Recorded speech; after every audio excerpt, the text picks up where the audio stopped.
Ciao everyone, wherever you are in the world. Welcome to Inter Worldwide, another episode of most tactical analysis. The big day, big derby, Derby Milano, Derby della Madonnina, Milan Inter. The biggest derby in 10 years, both teams going for the Scudetto. 1 point between the teams before the game.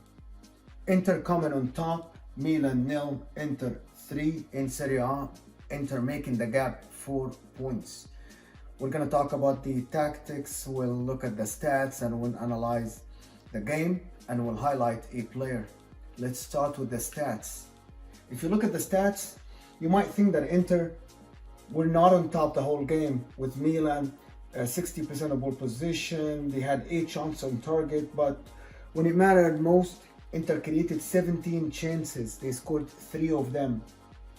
Milan were trying to cross a lot. With 36 crosses, they had only 6 accurate crosses. We'll go to the lineup of Inter. Inter started with their usual 5-3-2. With the 5 in the back, the only change is Perisic was on the left. Now he's occupying that left side most of the time. In the midfield, Christian Eriksen got his 3rd successive Serie A start. He played good. With Brozovic and Barella, they actually controlled the midfield defensively and offensively.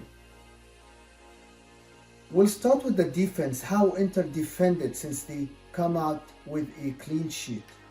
Inter tried a little bit to press, but not that much. They were not very aggressive in the press. They let Milan play a little bit, but also without a lot of comfort in the back. When Milan were able to bypass that press for Inter always had their lines close to each other with the back line and the midfielders. But also in the meantime, Christian Eriksen were trying so hard on the left side to close on Calabria, not giving the Italian right back a chance to move up with the ball. We'll see in the next here when Christian Eriksen is closing on Calabria and then forcing Calabria to go back, but then Christian Eriksen is coming all the way to create that midfield trio, to close that midfield, forcing Milan only to passes from the back or from the side. From the other side was Hakimi on Theo Hernandez. And this is the 3 midfielders closing that middle channel for Milan. When it came to attacking, Milan tried to press Inter, forcing Inter for long balls and preventing Inter from their usual play from the back. Çalhanoğlu and Brozovic, even Christian Eriksen had Salamakers coming with him. But so Inter were able to bypass that press most of the time by playing long balls to the sides. So Milan made the mistake by leaving 2-on-2 most of the. So Inter played the ball behind the midfielders and the fullbacks.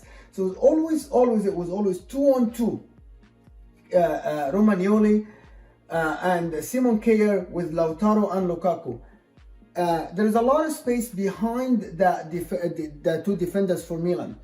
The first goal came from a run for Lukaku on Romagnoli, and this is when Inter created the first goal. When Inter were able to bypass the Milan press, they always played the ball to Lukaku's feet. This is the strength of Inter. Lukaku, with his back to the goal, to any defender he can turn, play the pass to his teammates. Also, what we saw in this game that was a little bit different is Christian Eriksen adding the extra movement, the finesse. So we see here Christian Eriksen on the right side helping in the offensive side, even though he is the left midfielder. In the second half, Inter, the transition was absolutely very, very fast.